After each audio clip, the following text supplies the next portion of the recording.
Um outro sinal de extrema importância em radiologia é o designado sinal da silhueta. Se nós olharmos para este esquema que aqui está traçado, vemos do lado esquerdo aquilo que conseguimos reconhecer em radiologia, que são essencialmente os contornos da configuração ou a configuração da silhueta do mediastino. E porquê é que isto sucede? Precisamente porque os pulmões, tanto à esquerda como à direita, se vêm encostar às estruturas do mediastino, portanto, desde a parte de cima até ao diafragma, e, portanto, ao encostar-se a essas estruturas que têm uma opacidade de tecidos moles, vão condicionar o aparecimento de um contorno. E, de facto, é isso que leva, finalmente, à visualização dos contornos do mediastino, tal como os conhecemos. É evidente que a zona de contacto do pulmão com o mediastino varia desde a sua região superior até à base do coração. Obviamente que em cima,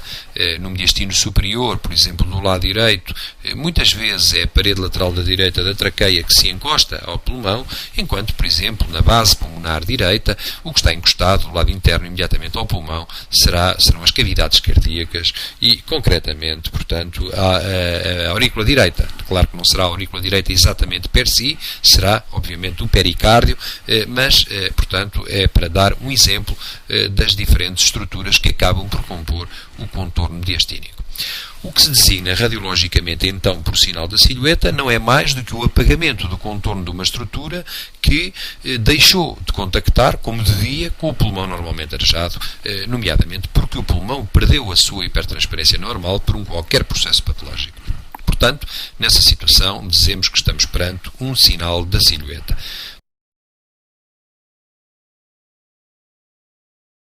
Aqui temos o exemplo, à esquerda, de um sinal da silhueta, em que, se repararem, do lado esquerdo, na radiografia postero-anterior, eu não sou capaz de objetivar e de demonstrar o bordo inferior da silhueta cardíaca ou do diafragma,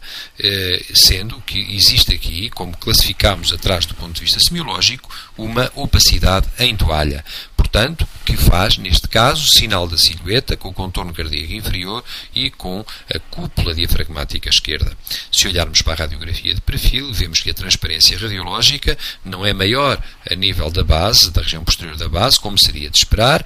mas, pelo contrário, existe aqui uma opacidade, mais uma vez uma opacidade em toalha, e apenas somos capazes de reconhecer a imagem correspondente a uma das cúpulas diafragmáticas, já que a outra, como aliás já tínhamos visto na radiografia postero-anterior, está em contacto com o derrame pleural, que é o que se trata neste caso, e dessa forma, portanto, deixa de ser visível, uma vez que tanto a densidade do derrame como a densidade do diafragma são idênticas. Na radiografia da direita, podemos evidenciar um alargamento do mediastino superior de ambos os lados. Não interessa agora considerar qual o processo patológico em causa, apenas valerá a pena pensar que eu deveria estar a ver no contorno superior esquerdo do mediastino, por exemplo, a imagem correspondente à região posterior da crosta aórtica, aquilo que designámos e chamámos o botão aórtico. O que é facto é que esta opacidade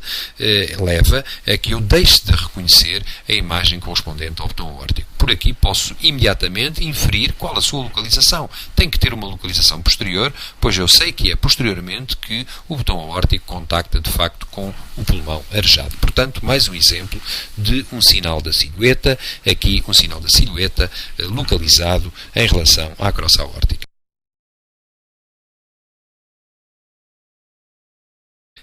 Tudo isto tem um interesse, obviamente, bastante importante do ponto de vista de semiologia radiológica, uma vez que nos permite, de facto,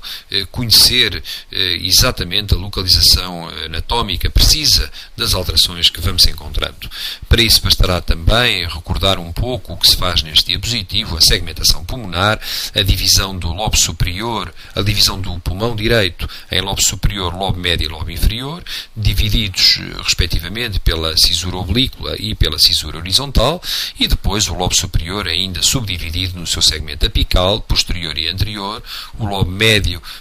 que está dividido nos seus segmentos lateral e medial, e finalmente o lobo inferior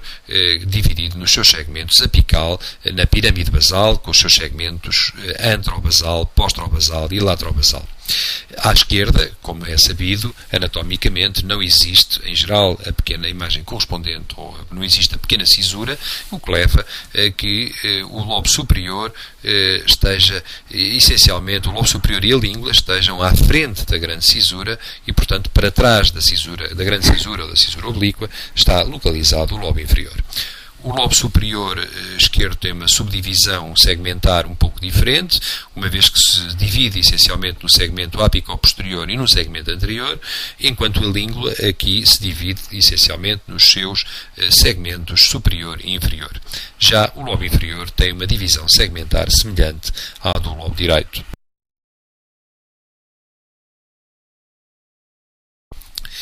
Tentando agora traduzir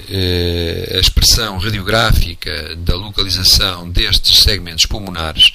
quer na radiografia posterior, e imaginando agora que era possível obter dois cortes coronais, como vemos aqui, um mais anterior, num plano mais anterior e outro num plano mais posterior, que é o que se demonstra à direita, podemos ver que o que está, de facto, em contacto com a silhueta, grande parte da silhueta mediastínica, são o lobo superior de ambos os pulmões, o lobo médio e a língula, e aqui chamaria a atenção para o facto de estes estarem, de facto, perfeitamente adaptados à silhueta cardíaca, mas se virem, praticamente não interessam as cúpulas diafragmáticas, não contactam com as cúpulas diafragmáticas. Significa isto, portanto, que será de esperar que um processo patológico que se localize no lobo médio acabe por não apagar a imagem da silhueta diafragmática. Isso é o que se passa neste corte, então, um pouco mais posterior, em que vemos que o que contacta essencialmente com o diafragma é a imagem correspondente ao lobo inferior de um e do outro lado, o qual sobe muito alto em ambos os campos pulmonares, uma vez que não nos podemos esquecer que o segmento apical tem, de facto, uma localização posterior e bastante alta.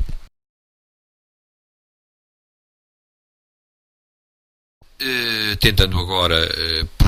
falar um pouco da projeção radiológica dos lobos pulmonares na incidência de perfil, portanto, vemos que nesta é bastante fácil, ou mais fácil, a identificação das cisuras, nomeadamente da cisura horizontal e da cisura oblíqua, o que não sucedia para esta última na incidência postero-anterior, e, portanto, o perfil facilmente se localizam os segmentos e os lobos pulmonares, com a descrição que já atrás foi feita do lobo superior, que está acima da grande cisura e da pequena cisura, o lobo médio, situado entre a pequena cisura e a porção inferior da grande cisura, e, portanto, tudo o que está para trás da grande cisura correspondendo ao lobo inferior, que tem, como vemos, uma localização posterior e que contacta fundamentalmente com todo o diafragma, quer de um lado, quer do outro. Já à esquerda, a ausência da pequena cisura determina que o lobo médio e língula tenham a localização mais anterior e, portanto, para trás da grande cisura, cá teremos também, como à direita, o lobo inferior esquerdo.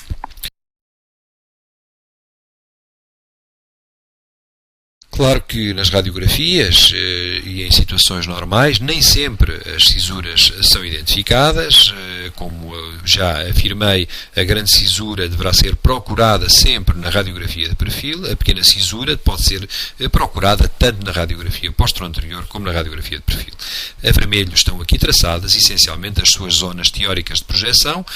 Gostaria também, mais uma vez, de chamar a atenção para a localização essencialmente posterior do lobo inferior de um e de outro lado, portanto, com a grande cisura a terminar bastante anteriormente, próximo do ângulo cardiofrénico, mas essencialmente levando a que a grande área de contacto do lobo inferior seja, de facto, com as cúpulas diafragmáticas de um e de outro lado.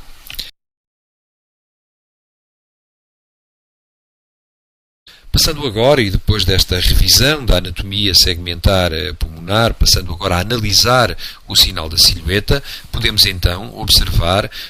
nestes 4 exemplos que aqui são dados o que sucederia num colapso do lobo inferior direito, que é a imagem em cima do lado esquerdo, que teoricamente e pelas razões atrás apontadas, numa radiografia postero-anterior, deveria, em princípio, apagar a imagem correspondente à cúpula diafragmática direita que deixaria de ser vista. Também em cima, mas agora do lado direito, vemos o que é que aconteceria no exemplo de um colapso total do pulmão esquerdo. Nessa altura, todas as estruturas que normalmente se encontram em contacto com o pulmão arejado, quer o contorno diastínico, quer o contorno diafragmático, seriam apagadas e eu deixaria de as reconhecer neste tipo de incidência radiográfica. Por último, as duas imagens de baixo mostram o que pode acontecer numa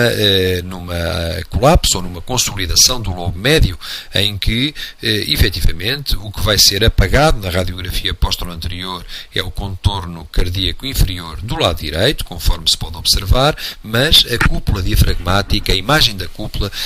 permaneceria relativamente intacta, uma vez que o lobo médio, como atrás afirmámos, não contacta com aquela estrutura anatómica. Na radiografia de perfil, como seria lógico, devemos esperar que a opacidade tenha uma morfologia grosseiramente triangular e se situe entre as duas cisuras, portanto, na localização teórica, anatómica, na localização esperada do lobo médio.